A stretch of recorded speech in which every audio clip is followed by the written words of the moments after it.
Check చేయించుకోవాలి. ఎవరు వాడరు, చెక్ చేయించుకుంటే మంచిది. ఇదేమో వెయిట్స్ తక్కువ వస్తుంది అనమాట. కేజీ పెట్టామనుకోండి, సపోజ్ 2 కేజీలు ఉంది, ఇది ఒక 100 గ్రాములు తగ్గుతుంది అనమాట. ఇలా కట్ చేసి ఉంటుంది. మీరు అడుగు భాగం చూడరు కదా, జనగా కాటమే పెట్టంగానే 2 కేజీలు ఇచ్చాడు అనుకుంటాం. అందుకని కింద స్టాంప్ ఉంటుంది అమ్మ. దాంతోపాటు మా డిపార్ట్మెంట్ సర్టిఫికేట్ ఇస్తాం. ఈ 2 చూడాలి మీరు. అది నాన్ స్టాండర్డ్, ఇది నాన్ స్టాండర్డ్, అది స్టాండర్డ్. ఇక్కడ స్టాంప్ ఉంటుంది, అది తీసి చూపించండి. ఇలా ఉంటుంది, ముద్ర వేస్తాం.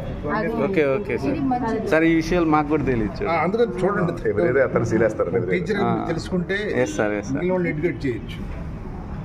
Okay, thank you sir, thank you sir. అర్థమైందండి. ఏ స్టోరీకైనా అంతే.